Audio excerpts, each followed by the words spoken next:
안녕하세요, 올바라입니다. 오늘은 앞서서 제가 자주 얘기 드리기도 하고 좋아하는 캠피셔가 있는 피셔인베스트의 4분기 포트폴리오를 한번 살펴볼까 합니다. 개인적으로 좋아하는 그루인 캠피셔인데요. SEC의 에드가 파일링은 설치넷 파일링은 이런 식으로 1월 29일 날 제출된 자료를 기반으로 하고 있습니다. 그래서 캠피셔 같은 경우는 8만 개의 개인 고객 계좌와 150개 이상의 기관 계좌를 관리하고 있기 때문에 일단은 먼저 말씀드리자면 캠피셔 같은 경우는 주식으로 굉장히 장기로 들고 있는다는 개념으로 접근을 하고 있는 분입니다. 그래서 어떤 웬만한 일들에 대해서는 주식시장이 가진 힘을 굉장히 긍정적으로 평가하는 분인데요. 피셔인베스트의 포트폴리오는 이런 좀 개인화되기 때문에 어떤 식으로 운영될지는 각각에 따라 다르겠지만 구루들의 포트폴리오에 대해서 어떤 기업을 우수하게 생각하는지 이 정도는 볼 수 있겠죠. 그래서 1위는 애플입니다. 81억 달러만큼을 들고 있고, 그리고 전체 포트 대비 비중은 6.09%인데 이전인 3분기에 비해서 약 4%가량 주식을 추가 매수했음을 확인할 수 있었습니다. 그리고 2위는 아마존입니다. 아마존 같은 경우는 포트폴리오의 4.31%를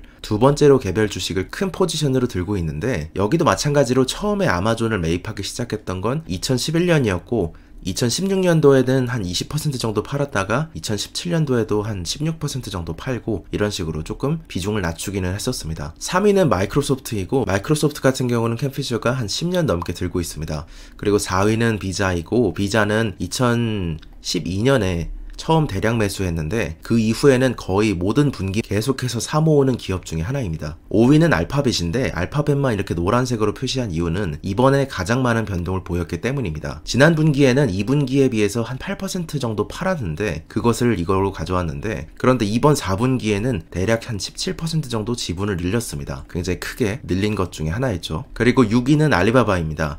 알리바바는 지난 3년 동안 지분을 꽤나 계속해서 쌓고 있는, 많이 늘리고 있는 기업이고, 최근에 주가가 지지부진하면서 주식 수는 그대로 유지하고 있지만 포트상의 무게 비중은 굉장히 줄어드는 모습들을 확인할 수 있었죠. 그리고 7위는 TSMC입니다. 그리고 8위인 어도비와 세일즈포스는 여기도 좀 특징 중에 하나인데 2020년 들어서 매수를 많이 했던 그런 기업인데, 특히 2018년, 19년, 20년에 걸쳐서 대략 한 기존 대비 55% 더 담고 30% 더 담고 50% 더 담고 이런 식으로 큰 폭으로 대량 매수를 해가고 있는 두 개의 기업입니다. 그리고 10위는 텐센트입니다. 여기도 마찬가지로 2017년에 처음으로 당시에 대량 매수를 했던 후에 2018년, 19년, 20년까지 계속해서 꾸준히 매수를 하면서 원래는 2017년 당시에는 대략 1350만 주를 들고 있었습니다. 그런데 계속해서 주식수를 늘린 결과 지금은 3400만 주가 됐죠. 그리고 11위부터 20위까지도 한번 살펴보죠. 11위는 페이팔이고 12위는 넷플릭스입니다.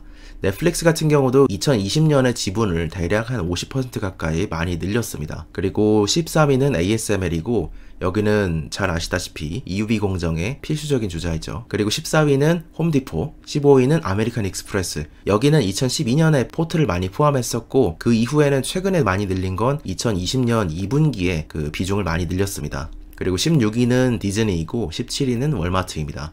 디즈니는 조금 제 개인적으로는 굉장히 긍정적으로 보는 기업 중에 하나인데, 앞으로 백신이 보급됨에 따라 수혜를 보는 것도 있고, 그것이 아니더라도 넷플릭스만큼의 어떤 굉장히 혁신적으로 컨텐츠 미디어를 확장하고 있기 때문에 여러 가지로 앞으로 조금 더 수혜를 볼 수 있지 않을까 싶고, 디즈니의 CEO도 잘 보다 보면 경영적으로 기회를 잘 잡는 그런 형의 리더임을 확인할 수 있었고, 월마트의 포지션의 대부분은 16년 2분기에 많이 매수를 했습니다. 그 다음에 2017년 4분기쯤에 그 당시에 또 비중을 50%가량 크게 늘린 후에 지금은 지분 비중에 맞게 꾸준히 조금씩 늘리고 있는 수준입니다. 18위는 루이비통 모ët 헤네시죠. 루이비통 그룹이고 프랑스의 명품 기업이고, 9위는 인텔입니다. 인텔은 2008년 당시에 매수를 많이 했으며 그 이후에는 2013년, 17년까지 거의 이제 여기는 파는 것은 거의 없고 일관되게 포트에 계속해서 담고 있는 기업 중에 하나입니다. 그래도 최근에는 포트 비중에 맞게 조금씩 계속 담고 있음을 확인할 수 있었고, 20위는 마스터카드입니다. 근데 캠피셔 같은 경우는 이렇게 구성하면 S&P 500을 능가하기는 쉽진 않죠. 어쨌든 그렇지만 어느 기업에 대해서 긍정적으로 평가하고 있고 대략 무엇을 담았는가, 이것에 대해서는 볼 수 있는 좋은 기회이기 때문에 1위부터 20위까지 이걸 다 쳐가지고 정리를 좀 했습니다. 그리고 굉장히 초기 기업이라서 이 항은 어쨌든 지금으로서는 각종 프로젝트에 참여하는 경우들이 많아서 그런 뉴스들이 많이 나오는데, 어제인 2월 5일 이 항 같은 경우는 EU가 지원하는 메디컬 프로젝트에 유일한 수직 이착륙기 파트너로서 참여했습니다. 유럽연합 전역에서 안전하게 이런 의료 시스템을 위해서 무인 항공기를 사용하는 그런 시범 프로젝트인데, 결국에는 모든 시민들이 이런 의료 시설을 수직 이착륙기를 통해서 접근할 수 있기 위해서는 파일럿을 없애고 무인 혹은 자율로 코스트를 굉장히 낮추는 것이 중요하기 때문에 이런 프로젝트를 하고 있고요. 그리고 해당 프로젝트는 8개국의 17개사가 참여했으며 대략 2년 정도 안에 이 프로젝트가 안전성을 많이 높여서 메디컬 수직 이착륙기를 통해서 시범 서비스를 운영하는 것을 목표로 하고 있습니다. 그리고 이제는 계속해서 모델 2의 차이나 버전에 대해서 루머들이 강화가 되고 있죠. 그래서 올해 11월쯤, 대략 11월쯤에는 광저우에 있는 오토쇼에서 테슬라가 모델 2를 공개할 가능성이 높아지고 있습니다. 중국 내 디자인 스튜디오에서 디자인한 최초의 지역 맞춤형 전기차가 되겠죠. 그래서 시나모토스에 따르면 많은 얘기들이 나오고 있는데, 해치백 버전의 모델 3로서 대략 가격은 16만 위안, 달러로 바꾼다면 25,000달러 미만이고, 그리고 원화로 바꾸더라도 70만원 정도가 될 것 같습니다. 주행거리는 아무래도 LFP 기반으로 하기 때문에 대략 350에서 450km 정도의 그런 주행거리를 갖게 될 예정이고요. 그리고 테슬라가 인도네시아에서 배터리 및 에너지 솔루션을 만들려는 자회사 설립에 대한 투자 제안서를 냈습니다. 근데 인도네시아는 잘 아시겠지만 세계 최대의 니켈 생산국이죠. 그래서 니켈은 지금같이 하이니켈에 중시되는 그런 시대이기 때문에 전기차 배터리에서 가장 중요한 재료 중에 하나입니다. 인도네시아는 뭐 예전에 현대차라든지 도요타라든지 아니면 BMW나 이런 데에도 결국에 각종의 오토메이커들이나 배터리 제조업체들이 인도네시아로 와서 투자를 하고 공장을 짓는 거를 적극적으로 유치를 노력을 하고 있는데, 테슬라에 대해서도 꾸준히 뛰어다녔고 그 결과 본격적으로 프로포즈를 받게 됐죠. 인도네시아의 광업 관련 차장은 지금 테슬라의 투자권에 대해서 구체적으로 얘기해 줄 수는 없지만, 그렇지만 대략 논의의 주제는 배터리와 ESS임을 다시 한번 확인시켜줬고, 그리고 결국에 인도네시아는 단순히 우리가 니켈이 많다고 해서 니켈만 채굴해 가는 공장, 그걸 원하는 게 아니라 배터리의 원재료 채굴부터 정제나 생산, 재활용까지 전체 밸류체인을 인도네시아 안에 내재화하기 위해서 굉장히 많은 노력들을 기울이고 있습니다. 그 정책답게 이번에도 얘기한 것은 원자재만 가져가려고 한다면 우리는 관심을 갖지 않겠지만, 이번 제안은 그 채굴, 그 이상이라는 점에 대해서 강조했죠. 그리고 기가 상하이의 성장이 빠르게 진행되고 있는 모습들을 느낄 수 있는 그런 뉴스가 하나 나왔습니다. 최근에 기가팩토리 상하이의 2단계 공장 페이즈 2 팩토리에 대해서 독점 취재 권한을 받은 현지 자동차 매체가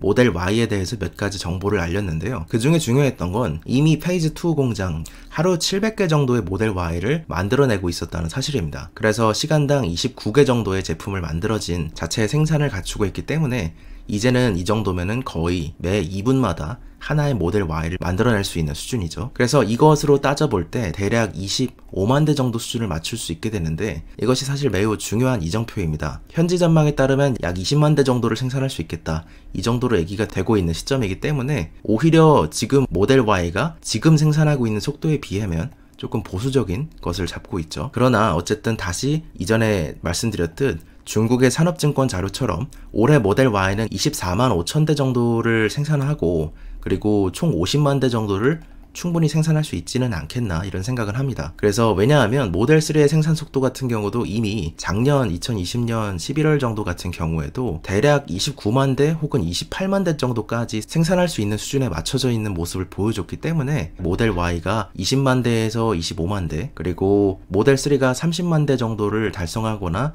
혹은 35만 대 정도 이렇게 왔다 갔다 할 경우에 이 정도를 잡았을 때 어쨌든 한 50만 대 정도에서 55만 대 정도는 생산할 수 있지 않겠나 싶긴 합니다. 이 정도는 테슬라가 4분기 투자 레터 당시에 4분기 투자 레터에서는 기가 상하이가 45만 대 정도를 맞출 수 있을 거다, 이런 얘기를 했었던 거에 비하면 훨씬 더 나간 수치입니다만, 일단은 지금 어쨌든 증산 문제에 대해서 얘기를 하기가, 가이던스를 정확히 제시하기가 어려운 이유 중에 하나는 경쟁사들은 오히려 감산을 하고 있죠. 차량용 반도체 수급 이슈나 이런 것 때문에. 근데 이게 결국에는 수많은 부품들 중에 한 군데서만 펑크가 나도 전체 모델 Y 제품 하나가 못 나오는 그런 상황도 발생할 수 있기 때문에 지금 해당 물량이 제공 가능한지 아니면 재고는 쌓이고 있는지, 이런 것에 대한 수급 문제로 깨끗하게 전망하기는 어렵다. 이런 것도 함께 고려해야 될 듯 합니다. 그리고 확실히 테슬라는 기가팩토리에 대한 노하우를 계속해서 새로운 공장에 빠르게 도입한다는 점, 이런 걸 알 수 있는 건 기가 상하의 조립 라인 등의 특징 중 하나는 생산 라인 옆에 이렇게 바로 컨테이너식으로 조립문이 있다는 것입니다. 이게 트럭에 바로 연결이 되어 있는 것인데, 보통은 공장에 들어가는 자재나 부품 등이 공급업체로부터 받아든 후에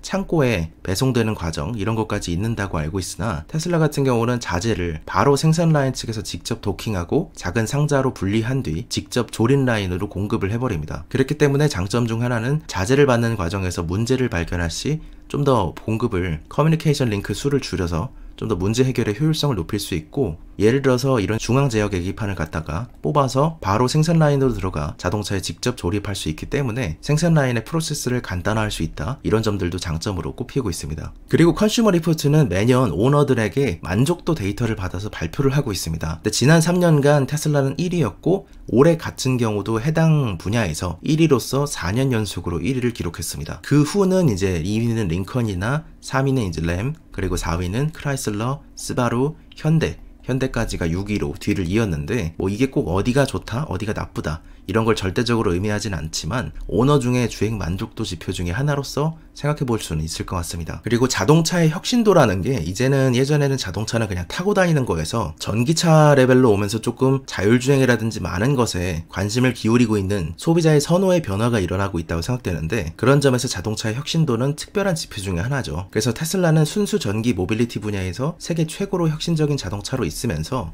이번에 KAM 연구, 캠 연구에서 1위를 차지했습니다. 여기 캠 같은 경우는 살펴보니까 대략 독일에 있는 자동차와 모빌리티 전략 컨설팅을 해주는 독립기관의 연구였는데, 그래서 지표들을 보게 되면 한 20개 정도의 전기차 그룹들을 놓고 그것들에 대해서 291개의 기준을 놓고 지표별로 점수를 매겼다고 하는데요. 테슬라는 이번에 굉장히 점수가 많이 올랐습니다. 주행거리의 상승이나 충전이나 이런 것들의 상승이 굉장히 혁신자의 높은 점수를 받아서 최근에 점수를 45포인트나 더 높일 수 있었습니다. 1위를 달성했고, 패스트 팔로워에는 122.6점으로 2위를 차지했고, 비아디가 70점으로 3위, 현대그룹이 58.2점으로 4위를 차지했으나 여전히 2위와의 차이, 3위와의 차이가 굉장히 크기 때문에 테슬라가 혁신적인 부분에 있어서 적어도 캠 연구 내에서는 상당히 우위를 차지해가고 있는 모습입니다. 그리고 추가로 보게 되면 뉴커머로서 니오나 샤오펑, 그리고 루시드 등 여러가지 기업들이 또 여기 서 있습니다.